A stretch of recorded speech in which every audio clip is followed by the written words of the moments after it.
today we are going to talk about narrative structure, or more specifically, the theory of the act structure. Now, you may be wondering, what is the act structure? Well, let's see. So, it's normally in 3 acts: a beginning, a middle, and an end.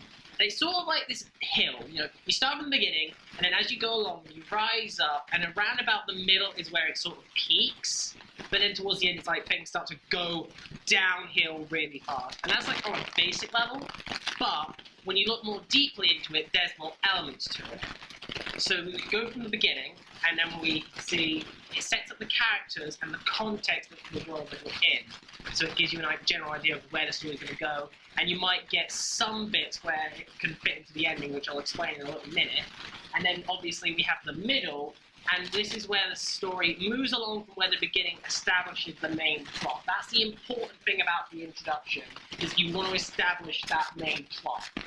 And then obviously in the middle, you're going to continue that plot, introducing more elements and maybe having the odd twist. Not always, but maybe. That's a key point.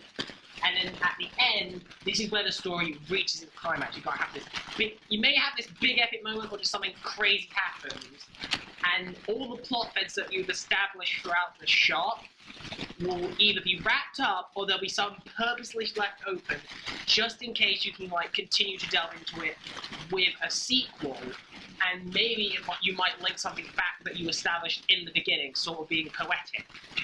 Now, we're going to use this theory and apply it to this 2-hour waste of time I like to call Final Fantasy VII Advent Children, which is a movie follow-up to a game, Final Fantasy VII. So, 7.5, I guess. So we have the beginning. So we start with this little recap of stuff that happened in the game itself, but there are some key points that you need. So we see here, we have the Shinra Corporation right here, who are sort of secondary antagonists, and then we get the big conflict with Sephiroth that gets talked about to some extent, and obviously we get some more details. There is this, which is also important to the story of 7, but also important to this. This all links back to that whole theory of linking back to the ending, which is obviously Aerith's death. Rest in peace. And then we also have this important key fact about the life stream, the main blood of the planet, in a sense. And then we start with our main plot, which is essentially this bored-looking guy here, Cloud Strife, is learning about this illness known as geostigma. Essentially, think COVID, but you melt. Essentially, COVID, but you melt.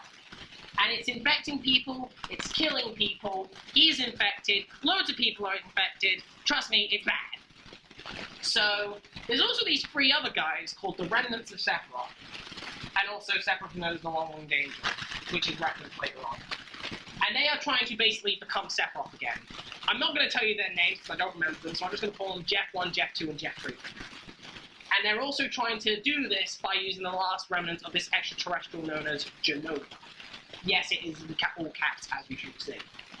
So Cloud learns about this from this guy, the president, who was considered dead at the end of the game, but is actually alive. So that's sort of like this. And he learns about this, and he's tasked with trying to stop them, but he's just not interested because he's boarding the ball over here. And then he then goes after them anyway, because this orphan that his friend Tika was looking after gets abducted, and as well as a bunch of other children. So he goes and decides to do that, essentially, yeah. And that's also where the main plot is established. We have this part, which is the context of everything, and then obviously we have this part, which is establishing plot. So then we have the middle. So this is obviously where he encounters these remnants, the Jeffs, for the first time in this big creepy forest of some sort. I don't know what it was. Again, it was a waste of time. And then back in the city, they summon giant monsters because reasons, I guess. And obviously, with the help of his comrades, they manage to defeat them. Yay. We then soon discover the cure for the illness, which links sort of to the whole Aerith death thing, kind of. That'll come later. And it's water that has life stream energy in it, again, tying back to that context. Because yeah, and also it's a major reveal that happens in the center of it. See, it ties back to that theory. So one of the main goals is achieved. Now, all that's left to do is deal with the Jeffs. And this is where the finale takes place. So obviously we have Cloud, he fights the Jeffs again, but one of the Jeffs manages to become Sephiroth anyway. And this is sort of like the big moment that the movie was building up to. Again, tying back to that context. It all links back to that context. This is also the main selling. This is the main reason the movie exists. Like I said, Sephiroth's on the promotional arc. They wanted this, and Cloud somehow manages to win. Like that happened. He gets tossed up in the air, stabbed multiple times, and then just gets chucked down.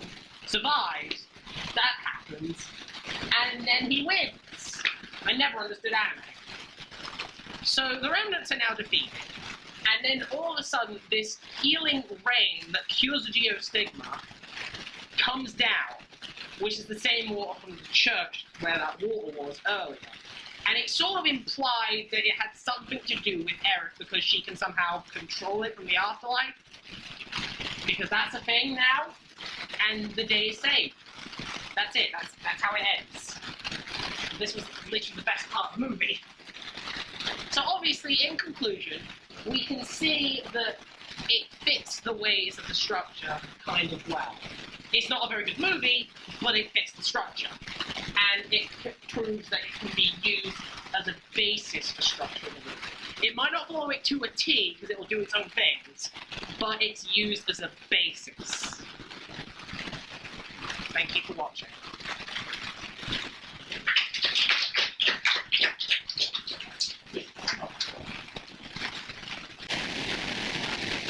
I would say, no, that's during Act 3, because that's like, it sort of like starts with the battle with the important Jeff, because it starts from there. He then uses those remnants of Genova, becomes Sephiroth, and that also links to the ending. It's like, that is like the last little bit that needs to be done to reach like everything solved then at that point.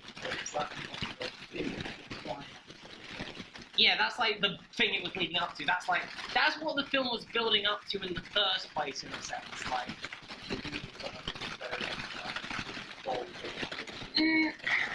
not really, because in this case, because we've already had like, we know now what cures the geostigma. So now it's just like a case of, now we just need to like get rid of the remnants, and that's it. The problem's over. So we've got like we've got like the main thing that we're after, which is the cure. So now all that's left is to stop the remnants. And plus, again, like, it's hard to describe. It's sort of like, this is the final battle, essentially, like the big final battle. So it's sort of it's sort of like if you were to look at it from 5 points, like there's the conflict and then there's the resolution, and the fight is like the resolution of that, essentially. If you were to think of it from a 5-point structure, but this is obviously from a 3-point structure.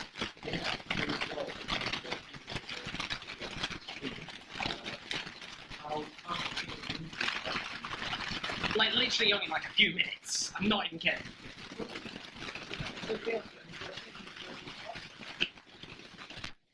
Brilliant, thank you.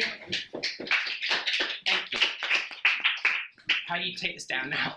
Yeah, you can set it down, that's good. Yes.